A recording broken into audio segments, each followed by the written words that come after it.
In today's episode, learn techniques to prevent expensive equipment failures before they happen, create foolproof maintenance schedules that your staff will actually follow, and discover how to save thousands on repair costs while extending equipment life. Hello, and welcome to the Bar Business Podcast, where we help bar owners increase profits, attract loyal guests, and simplify operations so you can avoid burnout and finally enjoy your life outside of your bar. I'm your host, Chris Schneider, the Bar Business Coach. Before we get started, a quick thank you to our sponsors, Spot On, who provide a great modern POS solution for the bar and restaurant industry, and Starfish, who use AI to turn your books into actionable steps to increase profits.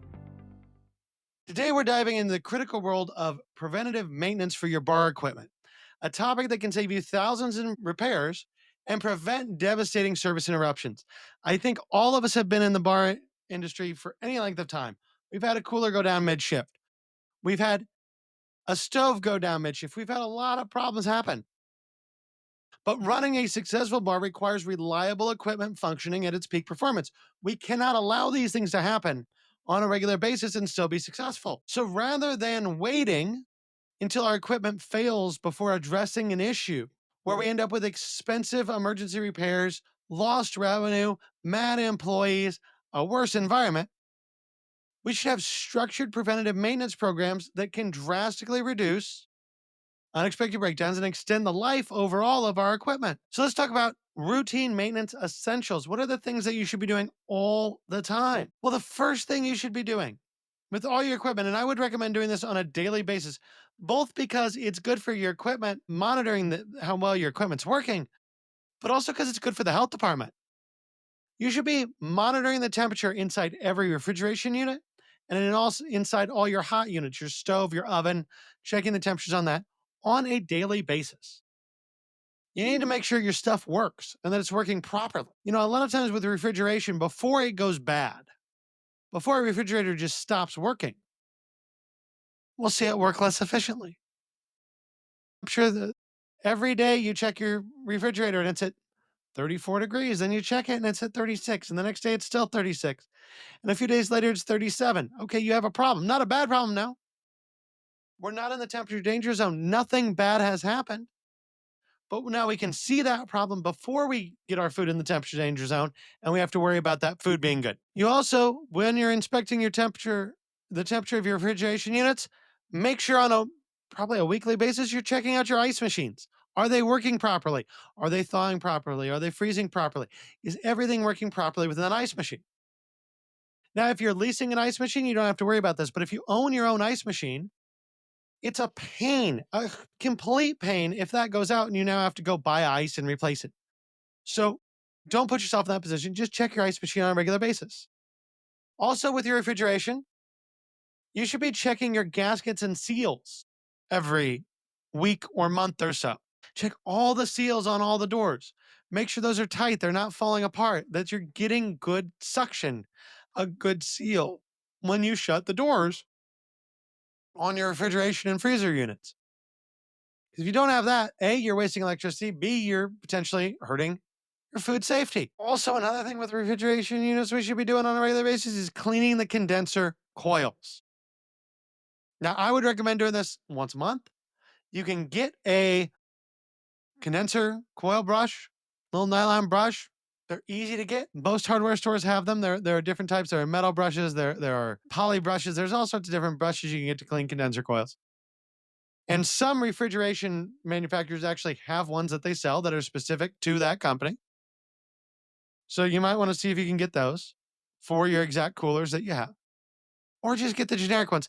But every month you should be checking your condenser coils, brushing them out. I like to use, if I had a little thing of CO2, like you would hook up for soda or for a keg box, you can use that to blow it out. But pretty much every month, what I would do, I would blow out the condenser coils. I would take the brush and I would brush it. And then I would take a shop vac and I'd vacuum up all the dust that I blew out and brushed out. And that would keep my refrigerators running colder, better, more efficient, lower energy cost.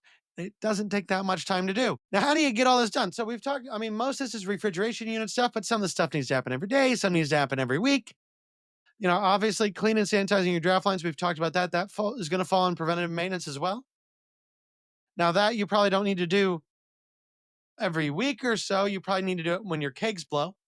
That's how you avoid pouring product out when you're cleaning your draft lines. But how do you get your staff to actually do this? Well, the first thing you need to do is the thing everybody hates, but you need to make checklists. Because right with your cleaning checklist, if you have a daily shift task, you can have weekly tasks, you can have monthly tasks. All those are different checklists. And you can put some of this stuff in line with that. So say every week or every other week, you pull out the vents from your hood and you clean your hood vents. Well, in the off weeks, could be check all the gaskets and seals on all the refrigeration. So spread it out over time so that it's not falling too much on one shift, but create detailed maintenance checklists, schedules of when this stuff happens so that you know your team is doing it the same way every month, every week, whatever that period of time is, it's appropriate for that piece of preventative maintenance, but you're making sure you're getting it done. And along those lines, when you have that checklist, when you have those schedules, you need to have somebody assigned to actually do the work, right? It shouldn't just be, oh, in the kitchen, I need someone to do this week. No.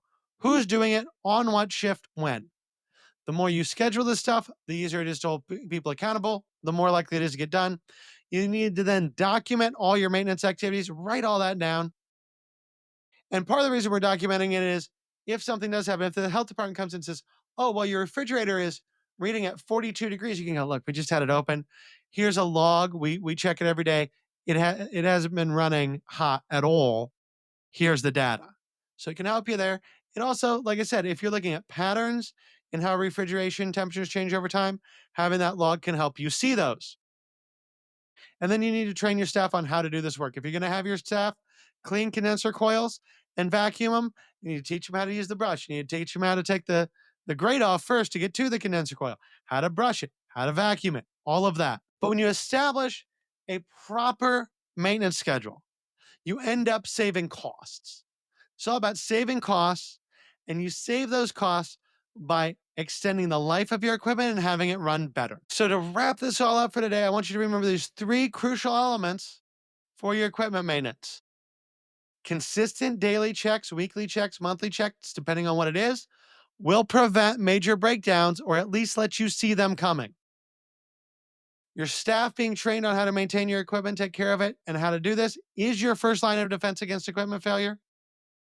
And always remember, proactive maintenance is going to save you a lot of money and time in the long run.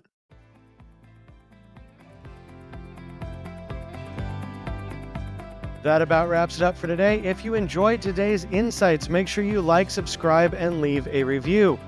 If you are ready to take your bar to the next level, schedule a strategy session with me by clicking the link in the show notes below. Until next time, have a great day, and we will talk again later.